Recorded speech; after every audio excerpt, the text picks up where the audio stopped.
Today is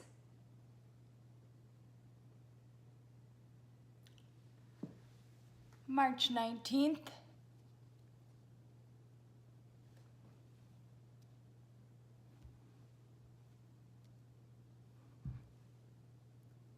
It's 3:23 p.m.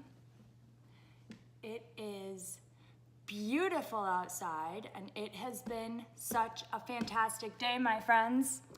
So, I'm going to show you.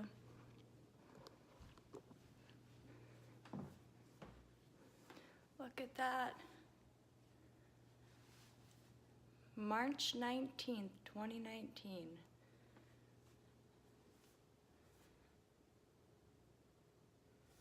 This is what life looks like.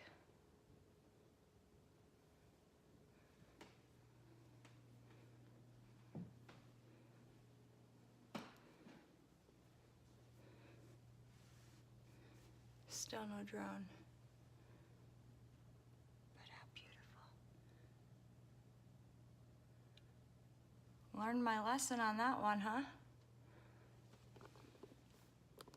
Oops.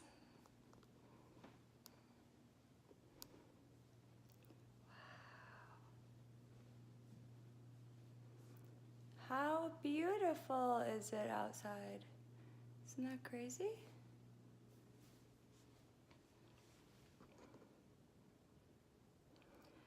Because what do?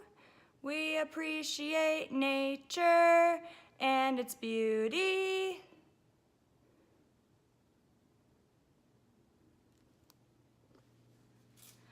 Ooh, give me a sec, my friends. I'm going to call my little sister quick before it gets too late and hungry. I'll be right back.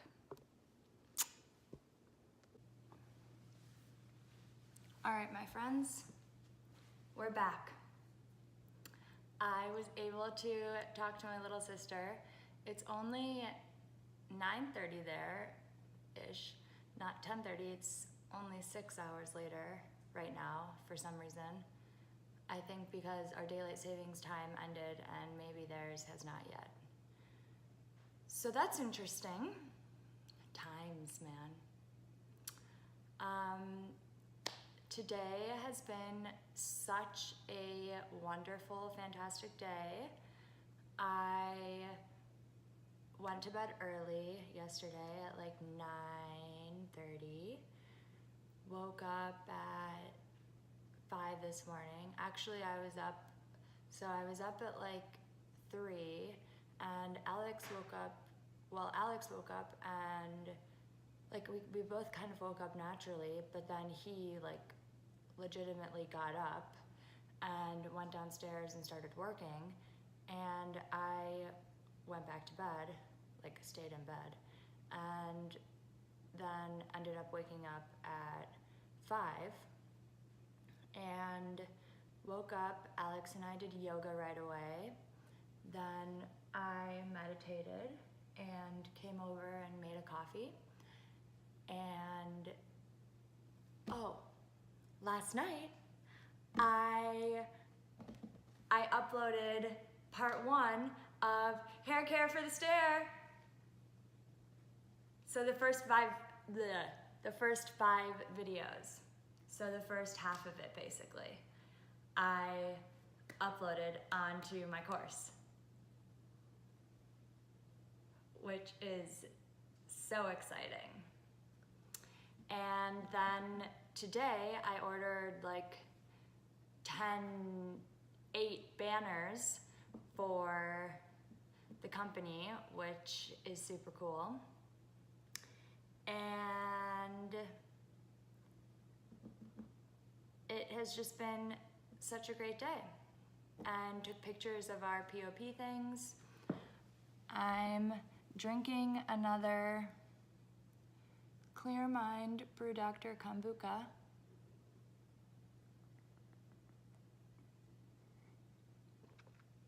Because we're clear-minded, my friends.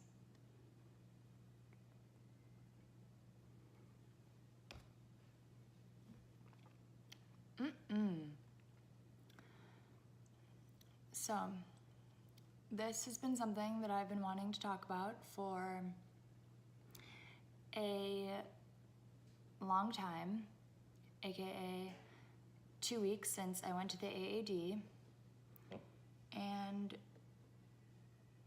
I will show you here. I took pictures of all of the slides, and so this was that one guy. So I have a very long, but I'm going to record. These are all slides of people's presentations. Whoops.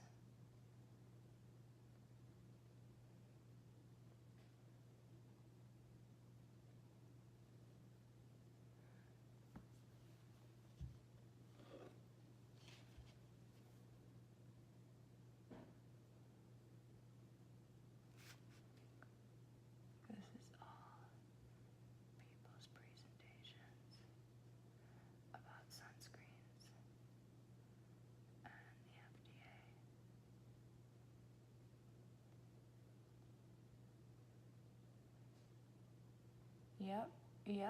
Yep. I'm a hound.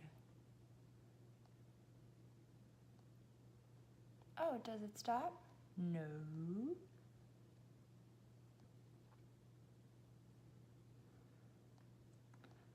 Whoa, it just keeps on going.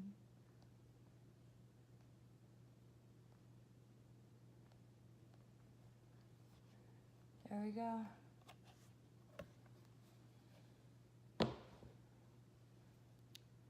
So, I attended all the lectures / talks / presentations about sunscreens that they had, and a lot of the conference was about sunscreens because of Oxybenzone and the FDA's new update about sunscreens, which I was there for. What? So I listened to the lady from the FDA give the FDA's update to the American Academy of Dermatology conference in Washington, D.C.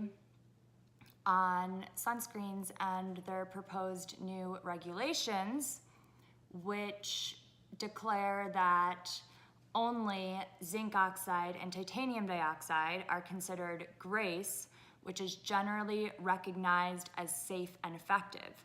So only the 2 mineral filters, zinc oxide and titanium dioxide, which are physical filters, so they sit on the surface of the skin and they reflect UV radiation, are considered safe and effective, okay? And some are denounced as being not safe and effective, such as PEVA. So that's an obvious one. However, all of the chemical sunscreen ingredients are under review. So the FDA, because they have not really tested the safety and efficacy of these ingredients in a very long time, are now calling for the safety and efficacy of these ingredients to be clearly presented and proven, which presents the American Academy of Dermatology with a massive, massive opportunity. But it seems that things have taken a turn for the worse. But it's okay, because Polly's here to save the day.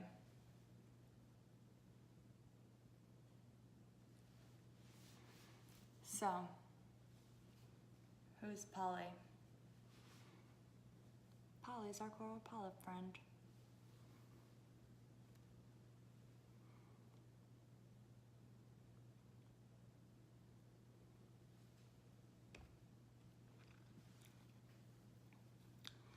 And now, corals are being severely bleached and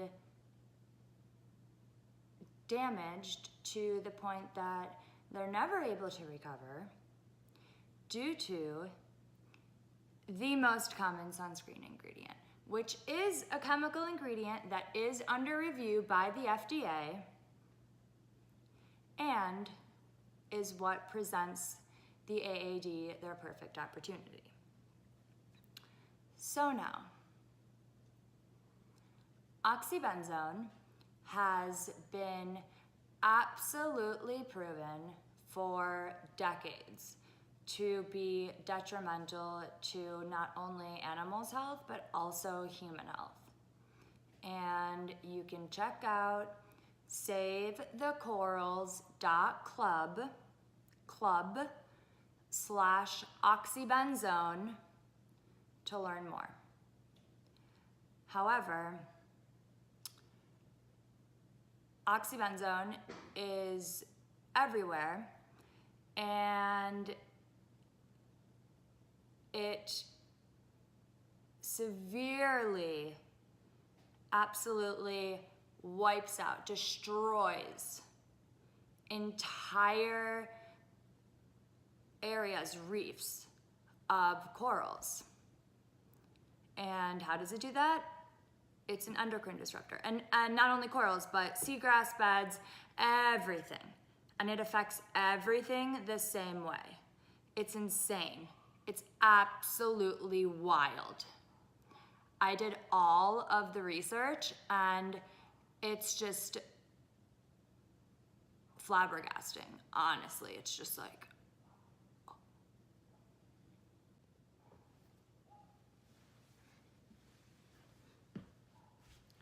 all right, friends, we're back. I just wished my little sister good night, and big life lesson today is how good it feels to make other people feel good and reconnect with family. And I really need to make it a thing to call my sister more often, which I've been doing. It was also her birthday yesterday, but I've been trying to call her now more often, and most of the times that I think about her, which is at least once a day, but usually sometimes it's pretty late. But anyways,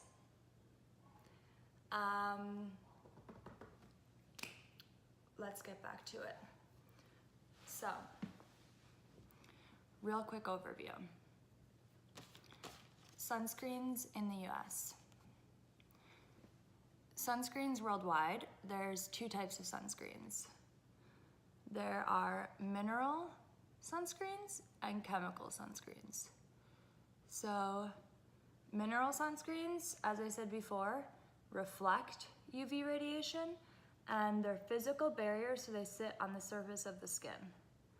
Whereas chemical sunscreens they absorb UV radiation and also are more likely to be absorbed into the skin. And that is the main concern and the main problem, which we'll get to. But really quick, want to mention that the way that chemical sunscreens work is they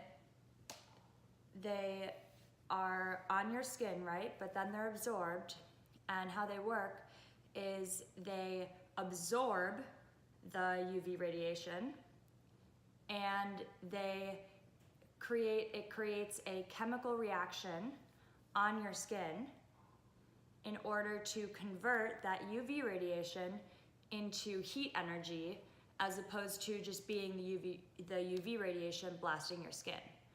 So it creates a chemical reaction on your skin because it's working to convert that UV radiation to make it not harmful to your skin. But in the meantime, many of these chemical filters are very, very harmful to the skin, and that is what the FDA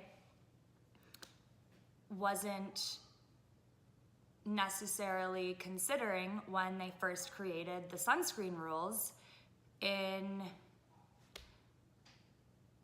1979. And then 1999, they did a little update, but they even said at the AAD that when they created the rules, they were not thinking that sunscreen use would be so widespread. So they didn't think that it would be used as they thought it would be more of just people going to the beach, but didn't think that it was going to be like a daily measure for sun protection for a lot of people.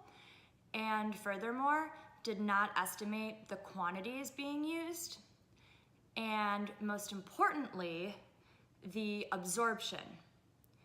So because of the high quantities being used as well, and then also studies upon studies upon studies are coming out about absorption, and came out over the past decades about sunscreens being absorbed, chemical sunscreens being absorbed in the skin and actually causing damage. So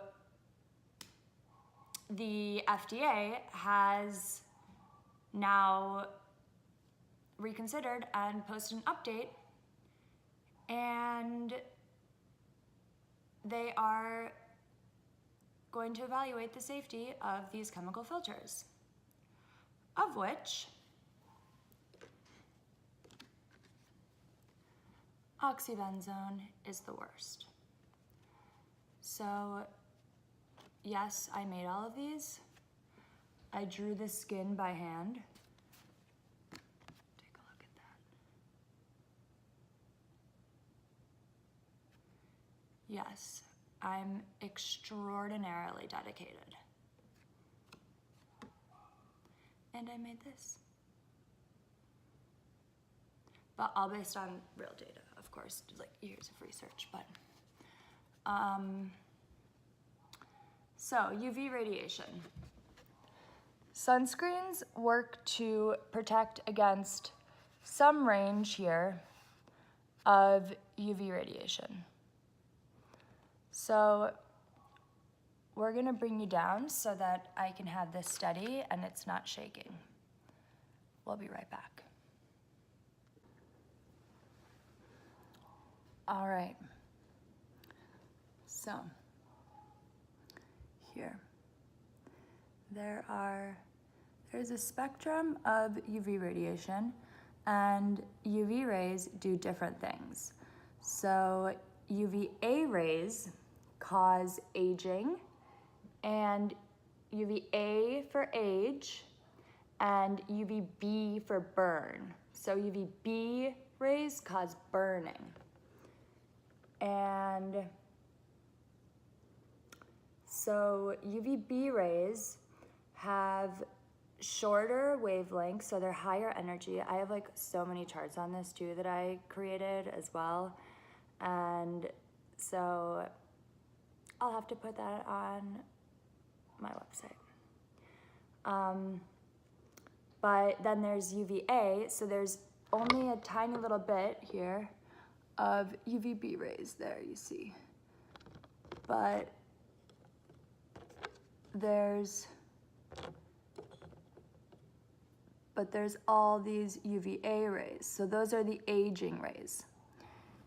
And the thing is that when scientists,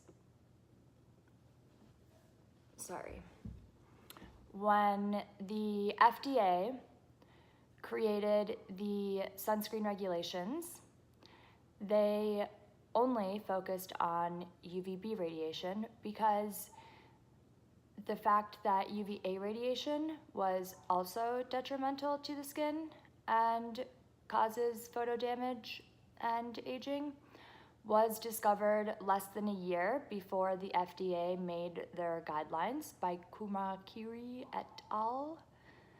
And so they adopted actually Franz Greiter's calculation for the damage that the sun does, which is SPF, sun protection factor, but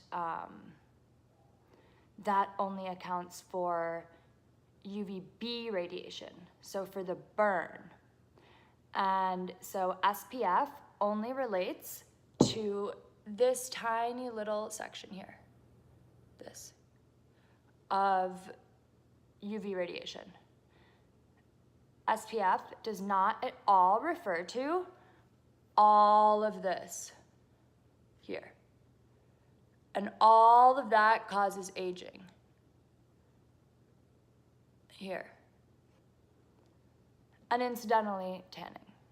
However, so in a sunscreen, you're looking for a broad spectrum sunscreen, correct?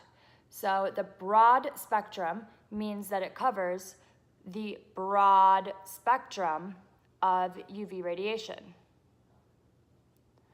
So zinc oxide and titanium dioxide here, you see, are the only two filters that are broad spectrum.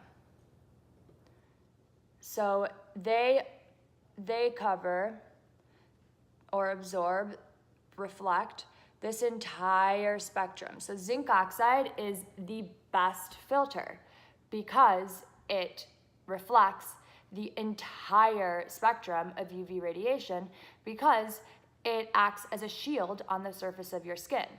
So as long as it's on your skin, it's working because it's a physical barrier, it's a shield. And titanium dioxide works in the same way. And so those are the best quality filters. And the only two filters that are now considered GRACE, generally recognized as safe and effective by the FDA. Now, for the chemical filters.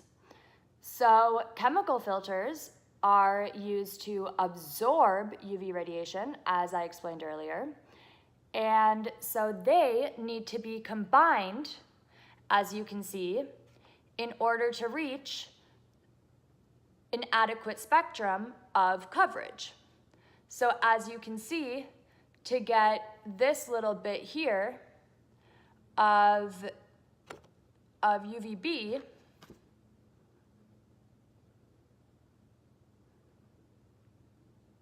I changed this around last week, so.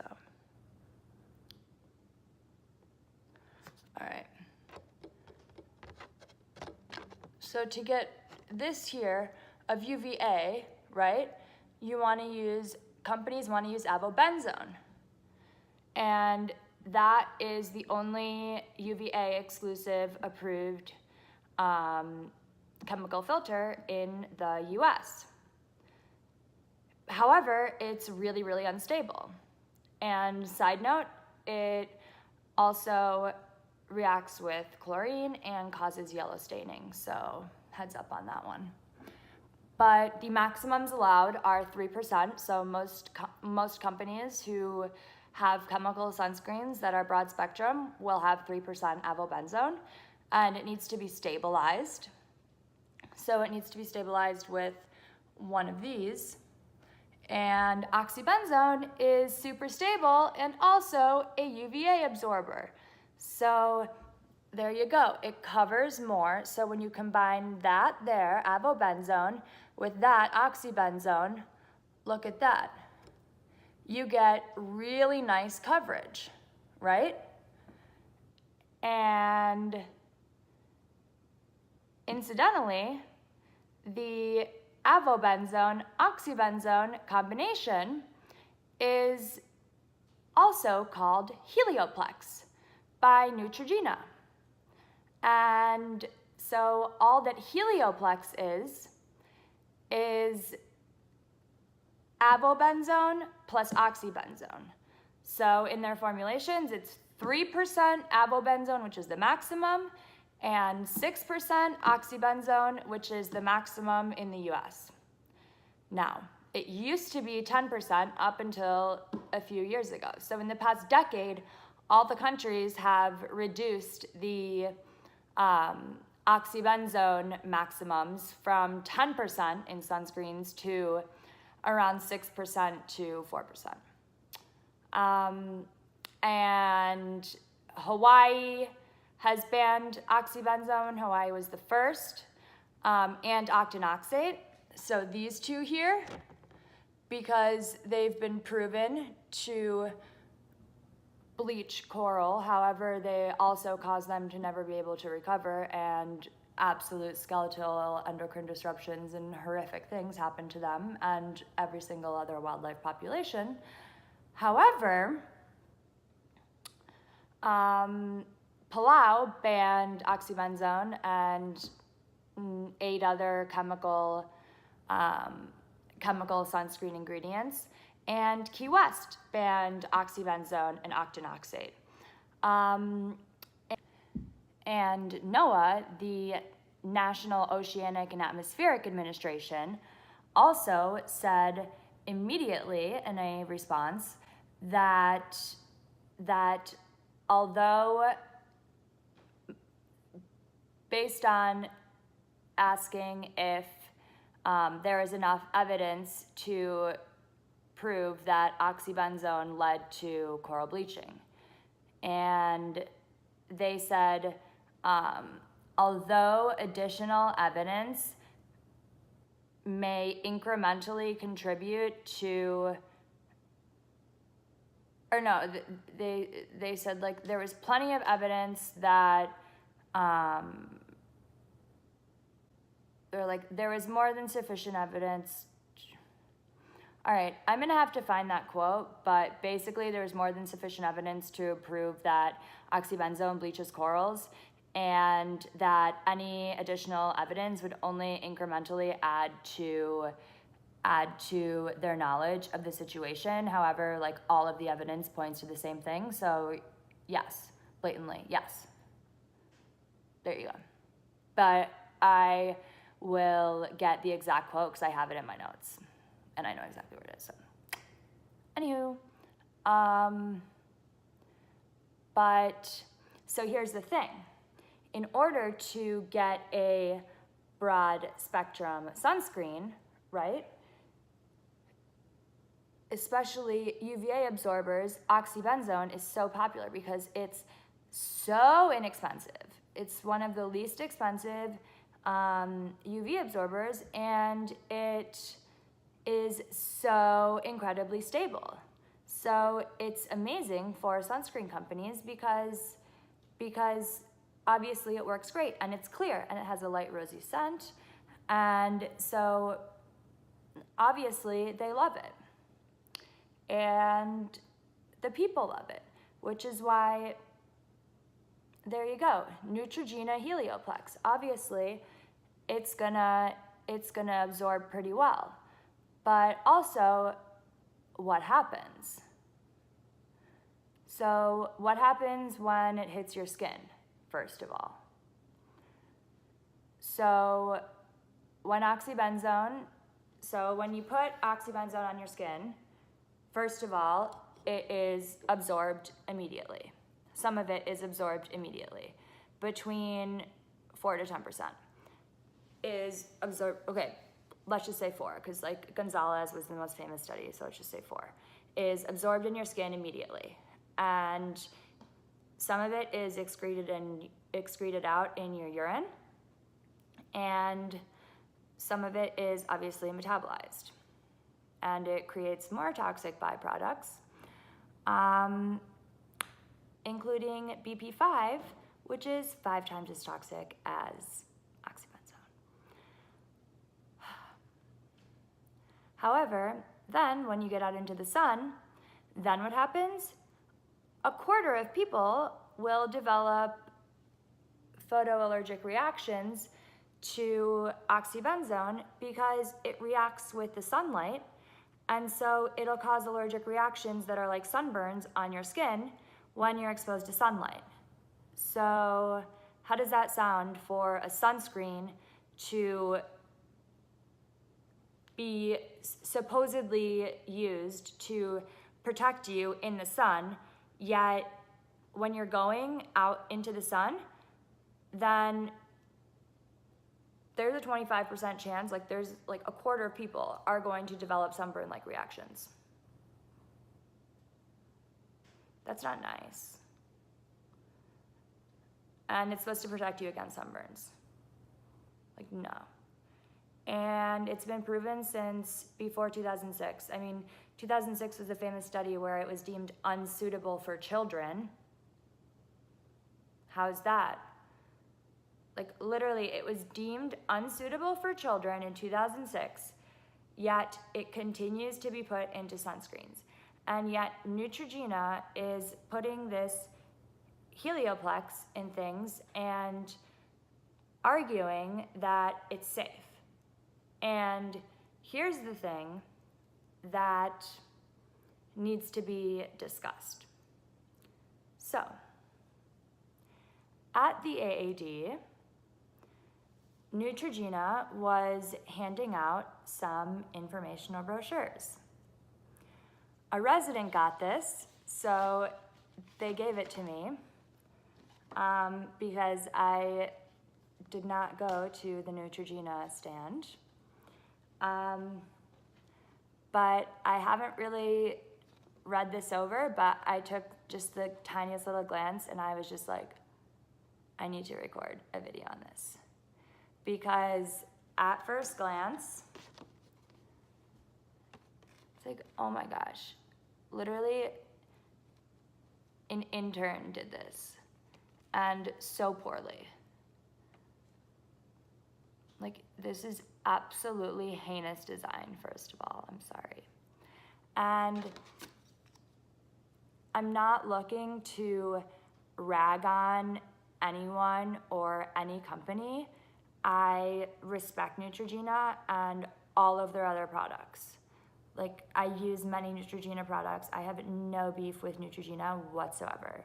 It is solely their use of oxybenzone. That is the one thing that needs to be addressed immediately. And they're trying to escape it. And big money has come into the entire situation. And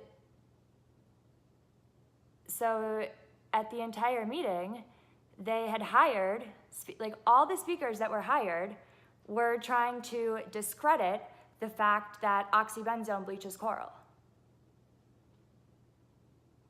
And it's been proven all around the world. So many studies have come out. It is absolutely irrefutable. But furthermore, it does so much more damage. Just an unbelievable, it just wreaks havoc on every single ecosystem. It's wild. However, and the only people speaking on this were trying to discredit the fact that oxybenzone bleaches corals, which you can't do that. And so they were coming up with all these other things and and talking such BS in the entire conference, and there was no counterparty who was actually telling the truth about this whole thing. And so all of these dermatologists, from the country are attending this meeting. Much of it has to do with sunscreen and oxybenzone, and they're trying to learn about whether or not this whole thing is true, because the entire community is in buzz, not wanting to believe that it's true, because they don't want to believe that they've been recommending this to their patients. But they're all wondering, and they need to see like the absolute proof like laid out and have everybody unanimously agree on it. And until everybody agrees on it, nobody's going to come out and say that they really agree. And so it's just this system that completely suppresses it. And the problem is that all these dermatologists are coming to this conference and they're trying to figure out what's going on with this and what the truth is and what they should believe and what they should be telling their patients. And the only thing that these experts, all the experts that they called, were talking about was how it wasn't true and how oxybenzone was fine. And it's like, buddy, boy, you have messed up. And I will tell you why. This is your perfect opportunity to bring better chemical filters into the US. Because it's not about sunscreens being unsafe at all. It's not about the fact that, oh, now all the consumers are going to be scared that all the sunscreens are unsafe. Flip the conversation. It's not that all sunscreens are unsafe. Many sunscreens have been proven to be safe and recognized globally to be safe and effective, and those are zinc oxide and titanium dioxide. However, there are some filters in question that do need to be evaluated, some that could be more harmful than others. So, in the meantime, stick with the ones you know are safe, but, for example, the one that has been proven to be so bad, and first of all, the molecular weight is 226 Daltons, which 500 Daltons is the normal absorption weight. And so below that, things get absorbed. So oxybenzone is the most readily absorbed sunscreen chemical, the most harmful, and it's in the most sunscreens. And so now they have the opportunity to take it out and say, all right, oxybenzone is clearly unsafe. Oh yeah, and so it's unsafe for children, the most readily absorbed, it's bioaccumulated, biomagnified, it's an endocrine disruptor in a bunch of different ways, causes so many effects. Check it out on savethecorals.club/oxybenzone. However, so now is the perfect opportunity to say, hey, look, that's fine. We're gonna have to take this here off the market, which many companies and countries are doing anyways because they know it's unsafe. It's been proven to be unsafe. So it's going to be off the market. But the question is, in the US, of what other chemical filters to replace it. So there are other chemical filters in the US, or in Europe, for example, that work really well and that absorb other ranges of UV radiation, but the companies in the US have not had any incentive to get them tested because the oxybenzone avobenzone combination would do, you know? Like, that was fine. Why would they spend the money to bring in other filters when they have filters that work perfectly fine, they're inexpensive? I mean, it's all about the bottom line, right? But now it's about global health and polluting every human and every waterway and every marine animal with this chemical that is slowly but surely killing them.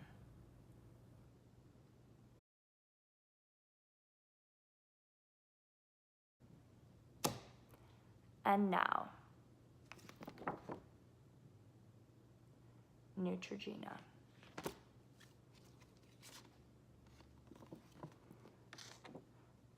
When it comes to sunscreen science, we trust the experts. Who are the experts? The experts that were at the AAD were definitely not experts, and they were all paid with so many conflicts of interest, might I mention,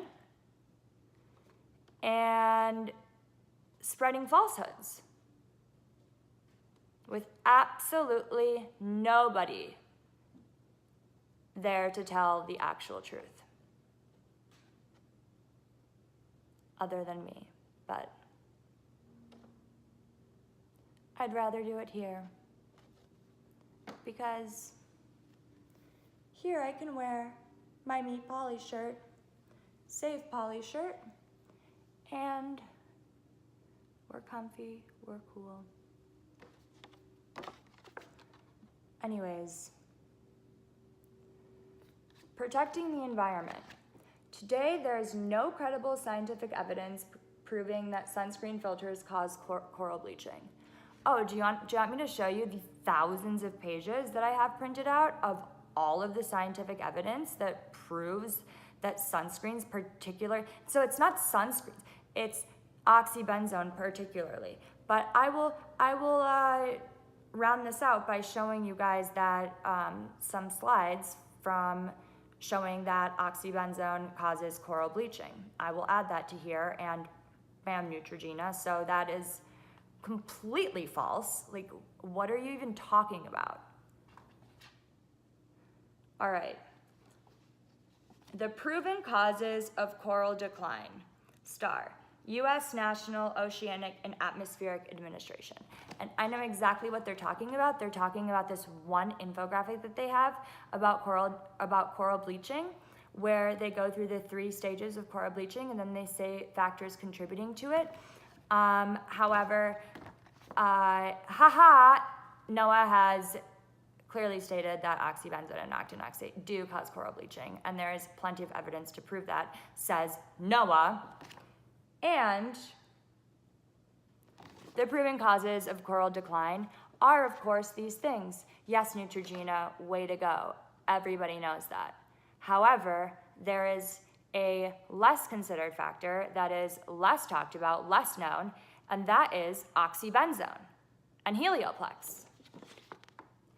And so, yeah, these factors contribute to coral bleaching, of course. But actually, the main threat to corals and the most preventable threat is oxybenzone. Because what we don't realize is that all of these millions and millions of pounds of sunscreen and oxybenzone that we're putting on our bodies are all going into our waterways, and they are slowly killing everything. And we don't need to use these products. Like, they aren't working well. They're causing many bad reactions, and they're killing everything. So why use them? Like, just take them out. Easy as that. And like, why are you even worrying about that when you have these?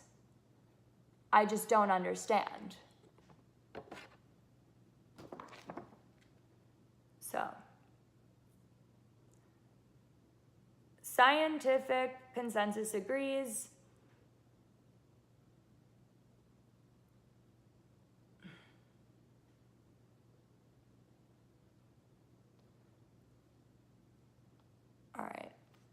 climate here. Climate change kills coral, warming oceans, agricultural runoff, coral decline, and stress. Pollution from wastewater. Oh, pollution from wastewater? Wonder why. Maybe because wastewater treatment plants can't filter out oxybenzone, so then it's only put back into the environment as an effluent, usually more concentrated than it emerged, or than it wasn't as an influent. Really? Oh, yeah. So no matter what, oxybenzone is going back into all of our waterways. Furthermore, warming oceans.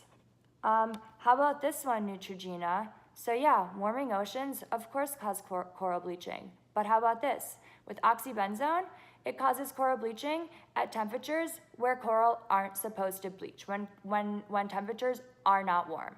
So it causes them to bleach at far lower temperatures than they would normally bleach at, and furthermore, do not allow them to recover.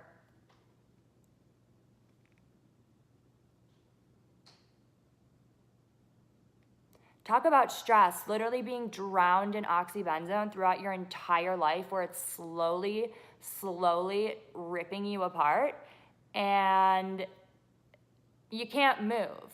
You're a coral polyp. So you're slowly being killed by oxybenzone. And there is no solid evidence that sunscreen ingredients are a relevant source of coral bleaching. What are you talking about? Have you even Googled it?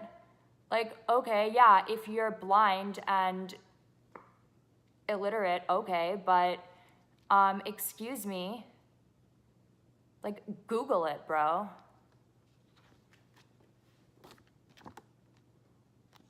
Protecting people.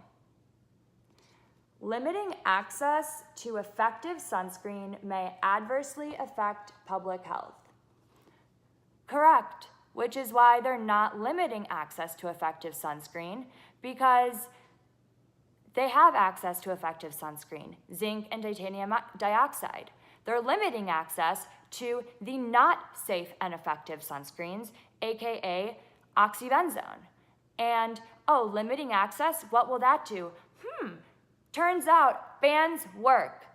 So once you put bans in place, the marine life comes back because they're no longer being drowned and just absolutely killed by oxybenzone all the time. Like, you do not understand how much oxybenzone that goes there. And you know what happens? It all accumulates in the organisms. Then what? It's bioaccumulated. So the concentrations in the organism, so in the fish and all of these marine creatures, are higher inside of the organism than in the actual water.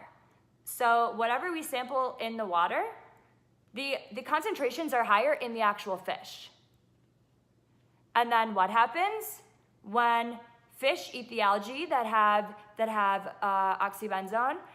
Okay, more oxybenzone gets in the fish. Then the bigger fish eat the smaller fish with oxybenzone. So what happens?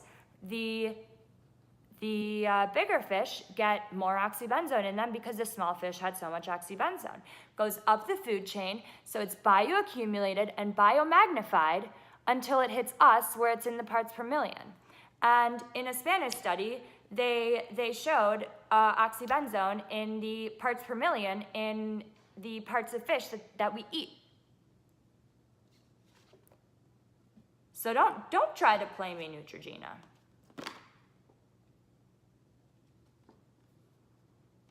Why is sunscreen important? Of course. I have to pee, so I'll be right back. By the way, look what I just pulled up. It's Crackdown Sea Talk. So normally, there's healthy, lots of recruitment and growth, and a low death rate for corals. However, now there's super high death rates and very low recruitment and growth rates. So there's problems in 3 fronts.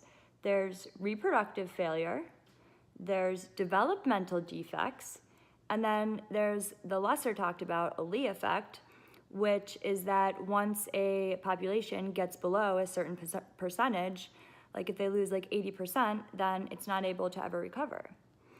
And so coral reef zombies, so what happens is that their sperm quality and sperm viability is absolutely shot, so they're not able to reproduce. And if they do, then the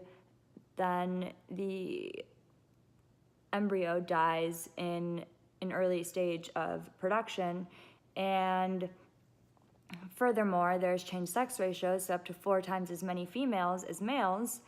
And there's aborted juvenile development and behavioral changes, so feminization of males. So here it shows,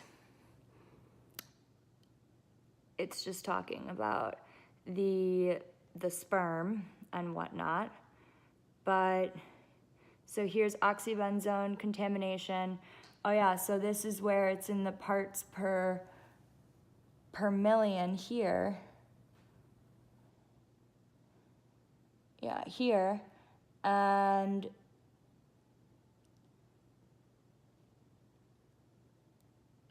so the water flows, I'll have to review that. But here in the sea urchins too, there were skewed sex ratios. So here's the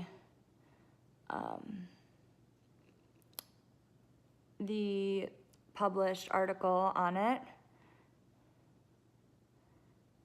Sea urchins, fish, shrimp, crabs, seagrass, everything is affected, and it's all because of sunscreen pollution. So there's another version, this is Alta MD's version of like what I made.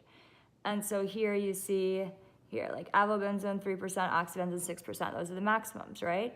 And then all of this, so 34% of it is UV filters, and that's just in this bay here.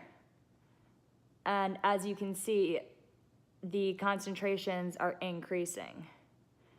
And I'm pretty sure it's in here. Yeah, see, like, look at that. Maui, the sunscreen sheen, so it causes a layer on the surface of the water because the sunscreens are so oily. And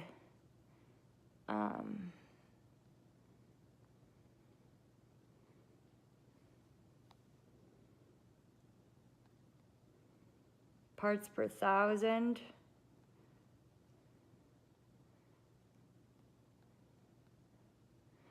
Bioaccumulation of UV filters in fish. Here we go. In the fish muscle,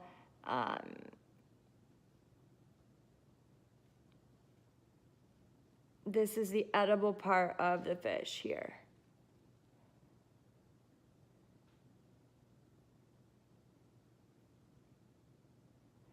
BP3 here.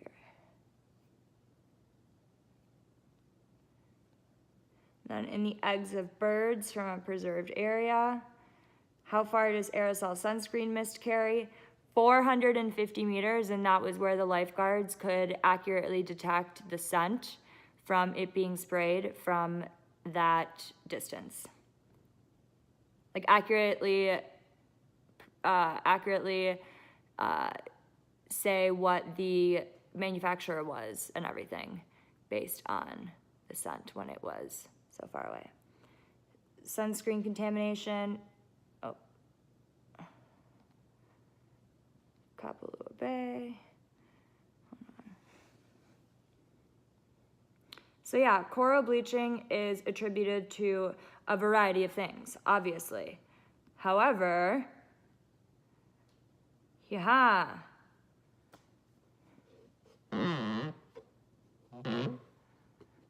500 parts per trillion oxybenzone for 14 days.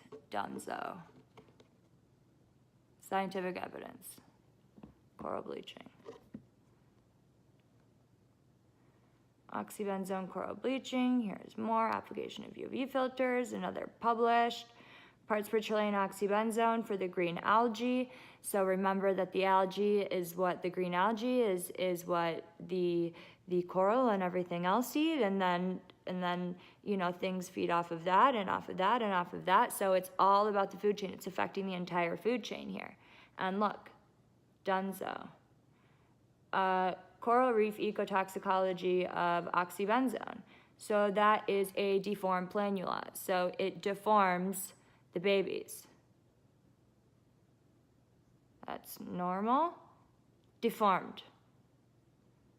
Look at that. That's a fish embryo.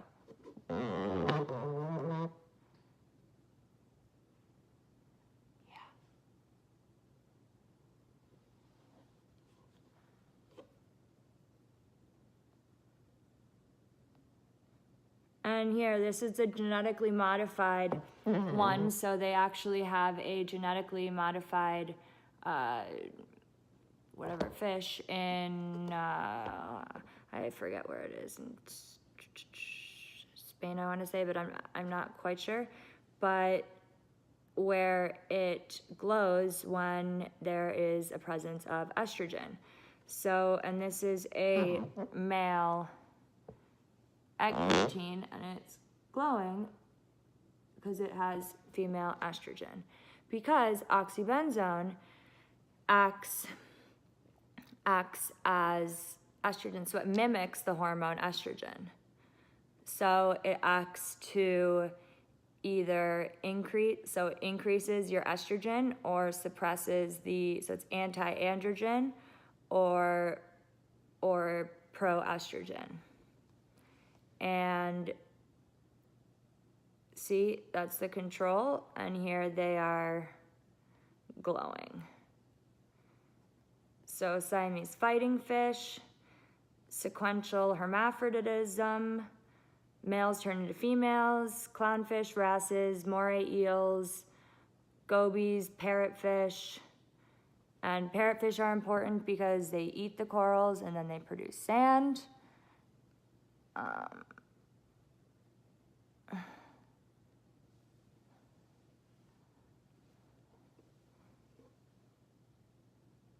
So yes, so it shows the amounts of oxybenzone, and then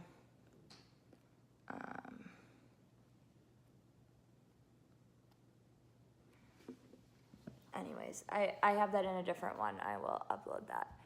But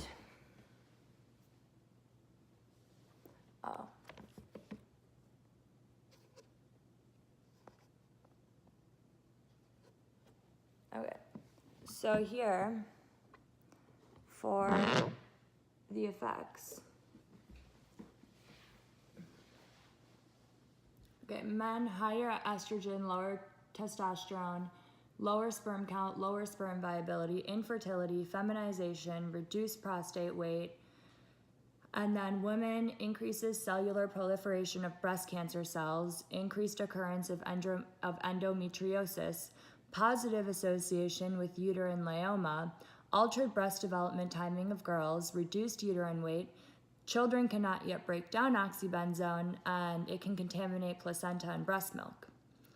It's been linked to hair springs disease because oxybenzone affects the neural crest cells during embryonic development.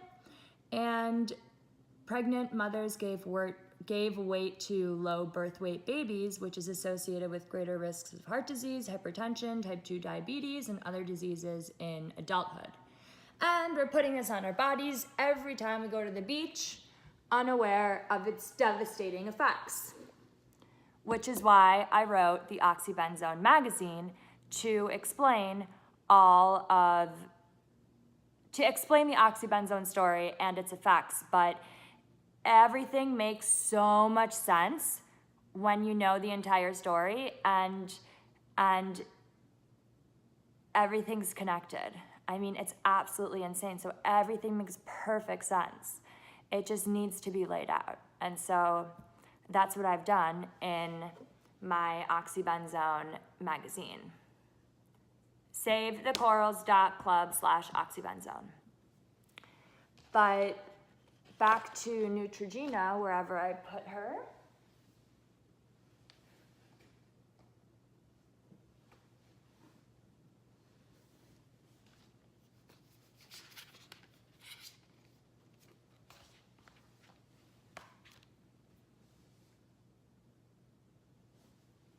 Give me a sec. Oh yeah, and by the way, here you go. The studies.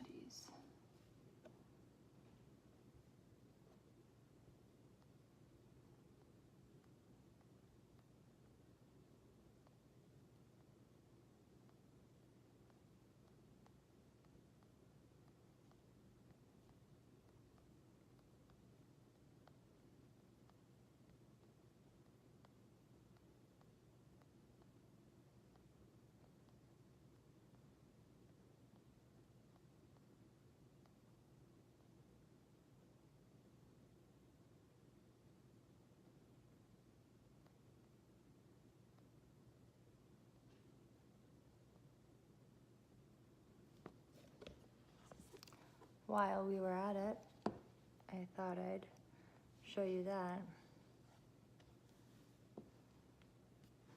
Anyways, but I can show you. So this is like the version that I have to spiff up here, but. Okay, so here's a quick overview here of this stuff and its implications, which I'm going to record another video about because this video has already gotten really long. But I'm just gonna finish because what do we do? 100%. 100%. We're at 99 now. We don't give up now. So, why is sunscreen important? According to the World Health Organization, 4 out of 5 skin cancer cases can be prevented by wearing sunscreen. Yay, yes, of course, but it also depends on what kind of sunscreen. And so what do they say? The best sun protection is the one that consumers will use. Of course. Ingredients matter and cannot be swapped. Yes, ingredients do matter. However, they can be swapped. What do you mean? And hello, zinc oxide, titanium dioxide. Oxybenzone is one of the few sunscreen ingredients available in the US that provides the best levels of protection from both UVA and UVB rays. False. How about zinc oxide and titanium dioxide? What are you even talking about? How is this science? It is an FDA-approved filter that has been proven safe and effective for decades. No, it has not. It's never really legitimately been proven safe and effective.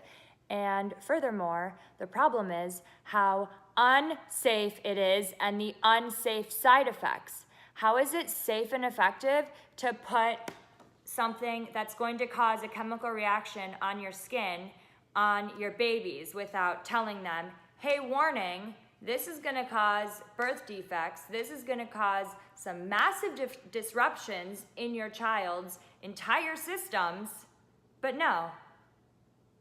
They tell you, oh yeah, you use sunscreen, whichever one you prefer, whichever one you'll put on the one that works, and hello, now they've created nano-sized particles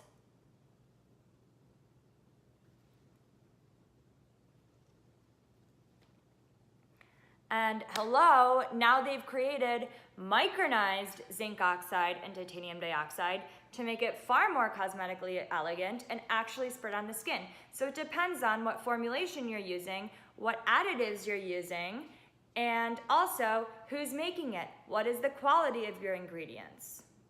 Where are you getting your ingredients? So it depends on a lot of things. And oxybenzone is no doubt by far the absolute worst option and the absolute best excuse to bring better chemical filters in if you absolutely insist on chemical filters. Next. Only FDA-approved UV filters can be used.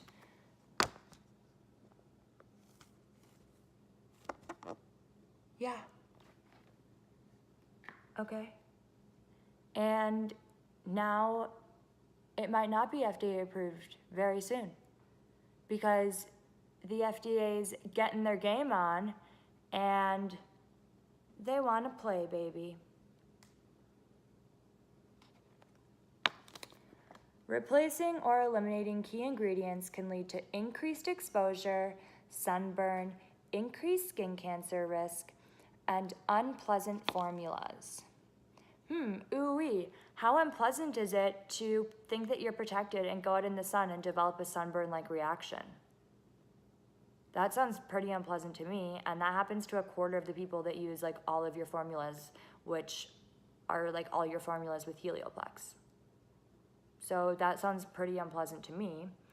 And unpleasant formulas, there are many pleasant formulas that don't have toxic ingredients in them, so no excuse for putting toxic ingredients in your sunscreens, particularly if you're trying to market them to kids, and it's so harmful to kids. Like, you do not do that. We're not a family company. And replacing or eliminating key ingredients can lead to increased sun exposure, sunburn, increased cancer risk. How about telling the people the truth that sunscreen is not the best form of sun protection? UPF clothing is, if you're in the sun. Otherwise, obviously, seek shade, but it's not realistic. So when you're in the sun, UPF clothing is the best form of sun protection. Wide brim hat, UPF clothing, the darker the color, the better. And that is the best form of sun protection because then you know that you're covered, and furthermore, you're not polluting the environment with whatever you're thinking of putting on your skin, which is also polluting your skin and the sand. And aerosol sunscreens, whoo-wee, we need to record another separate video on that. But last, not all sunscreens are created equal. Amen, baby. So start creating them better because 68% of sunscreens in the US are created with this toxic ingredient, and they need to remove it promptly and reformulate and not have a problem about it. And instead of clinging on to this toxic ingredient, say, I'm really sorry, public, that we have been putting millions upon millions of pounds of this ingredient into your bodies and into our waterways and polluting absolutely everything, but we recognize that. And we made a mistake. And so there are some sunscreens that are unsafe, but so many sunscreens are safe. And they are way safer and way more effective than those sunscreens that aren't safe. Because the sunscreens that aren't safe weren't really that effective anyways. That's why they needed all those toxic ingredients to make them somewhat effective. So the sunscreen ingredients that have been safe, that are safe, have always been safe because they sit on the surface of your skin and they reflect UV radiation. They're mineral filters, physical filters. No problems. But the chemical sunscreens, they say, you know what? We're working on bringing better chemical sunscreens in right now and spend the money to get it tested. Because this all is going to turn out way worse for you in the end when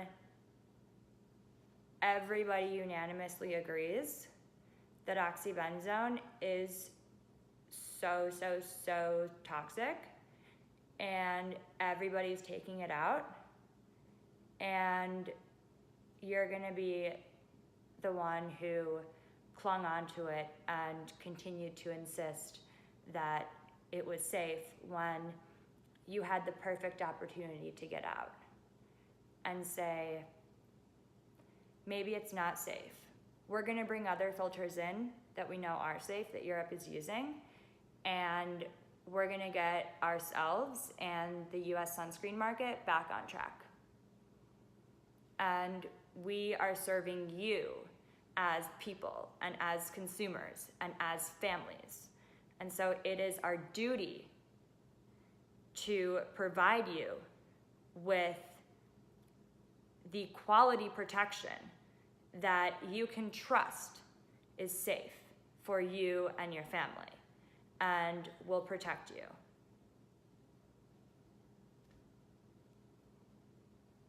That's it.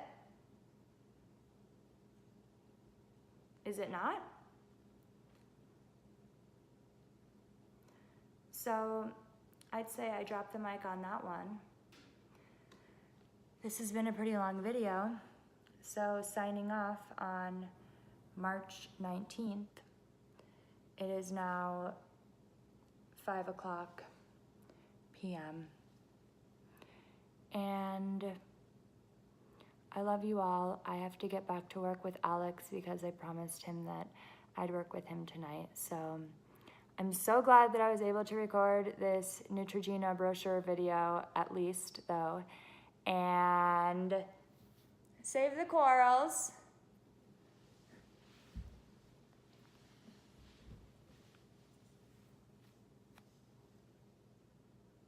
Meet Polly. Pretty neat.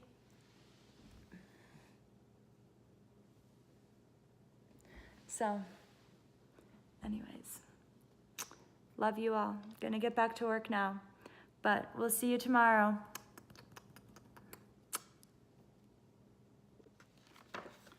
Sorry, last thing really quick. So I just read the back of this and it says, the most important things to tell your patients about sunscreens this year. Misinformation and sensationalized media coverage around sunscreen are creating confusion with your patients. These are some of the most important messages to share with your patients. So again, this is Neutrogena telling doctors to tell their patients that this has been misinformation in the media and sensationalized news coverage. Excuse me, you have not even seen the beginning, because this is everywhere and people are gonna come to learn about this and freak out. And it's only gonna get worse the more you delay it and the more you keep trying to protect this toxic ingredient. But, so, and then they're saying, oh yeah, it's creating confusion with your patients. Excuse me? Sunscreen formulated with FDA-approved ingredients are available in many forms that feel good on your skin.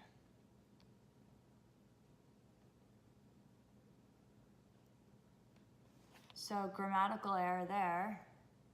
Should be sunscreens formulated with FDA-approved ingredients are available. Intern, I bet. The best sunscreen is the one you will wear consistently every day. So available in many forms that feel good on your skin. Exactly, available in many forms that feel good on your skin, none of which being Helioplex, because that is toxic. Mark my words, people. Helioplex is toxic. Sunscreen usage lowers skin cancer risk and can help prevent the appearance of UV damage to the skin. Yeah, but again, not all sunscreens are created equal. So just because sunscreen use reduces all of that doesn't mean that your sunscreen use is going to reduce that.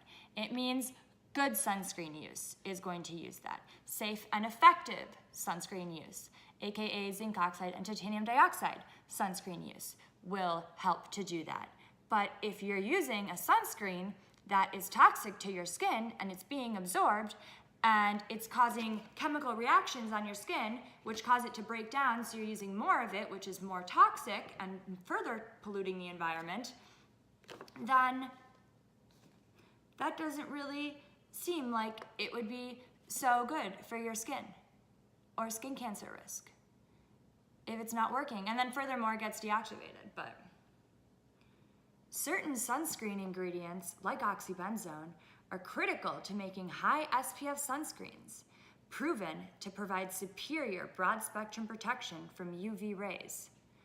High SPF doesn't mean broad spectrum. High SPF only means UVB, which is for the burn. And that's the whole problem, is that high SPF doesn't matter. It's the ingredients that matter. And certain sunscreen ingredients like oxybenzone are not critical at all to making an effective sunscreen, because there are many sunscreens that do not have oxybenzone that are far more effective, far more safe, and far more, that feel good on your skin than Helioplex, which causes you to break out into basically sun-induced hives. Doesn't sound like it feels so good. So zinc oxide, titanium dioxide, that's all you need to create, zinc really is all you need to create a high SPF and completely far better coverage than oxybenzone, as you can see, sunscreen. So, who are you trying to fool? Sadly, literally all of the dermatologists who are supposed to be the authorities on this. So here's the problem. This is why I'm telling you about it, because no one's talking about it. And nobody really knows well enough to know what to believe. That's the problem.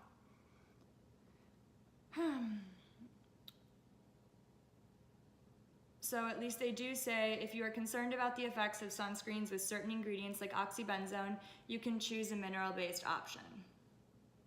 Good. Yes. But it's like you should be concerned about sunscreens with oxybenzone, aka tell your friends, tell your wife, tell everybody, because oxybenzone is literally out to get everybody, so ban it from your life. And last, you may have seen media coverage around sunscreen in the oceans, and you may be concerned about it. Science does not support sunscreens as a cause of coral bleaching in Hawaii or elsewhere. How can they even say that? How is it even, what? So much science does support, especially in Hawaii, that oxybenzone. See, here's the problem, is that in all of their materials, they keep putting sunscreen and sunscreens with oxybenzone in the same category.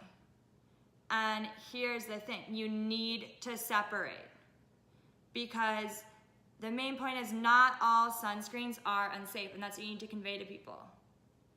It's that sunscreens with oxybenzone are unsafe. So of course, sunscreens are meant to do all these great things, and they are an aspect of photo protection and everything like that. But it's about what kind of sunscreen you're using. And it's been proven in every single study in every area around the world that oxybenzone directly causes coral bleaching. Directly. And the problem is that they're drowning in it all the time. It never leaves. The oxybenzone is always there, and then it accumulates in their fat tissues, and they're just being slowly damaged and deformed from the inside out. And then it says the proven causes of coral bleaching around the world, not just at populated beaches, are climate change, warming oceans, overfishing, and ocean acidification. Yes, of course, and sunscreen pollution, aka oxybenzone. That's another proven cause of coral bleaching. But this will all be far more generally recognized as true and unbelievable within the next year. But until then, Neutrogena, #1 dermatologist recommended skincare. Everything's great, but just stop holding on to Helioplex. Just let go. Learn to let go. And bring in the new. Bring in better filters from Europe. You have the money, you have the resources, just do it. The FDA has their hands open. They are ready for you. They are waiting. They want you to bring in these filters. You just gotta spend a little money. And the battle's already lost with Helioplex. It's gonna need to be eliminated. So let go and get on the new wave, baby. And with that, I bid you adieu, everyone. Have a wonderful, wonderful, fantastic, lovely, lovely day. I hope you all learned a lot, and I will record more videos on this. Let me know how you felt about this, if you liked it and want more of these. I'm gonna be putting them up regardless, but it's just about how excited I become. I'm so excited though, because like this is, but anyways, all right. Love you all. I'm gonna go get to it, get to Alex, get working, and I love you all, and I'll see you tomorrow.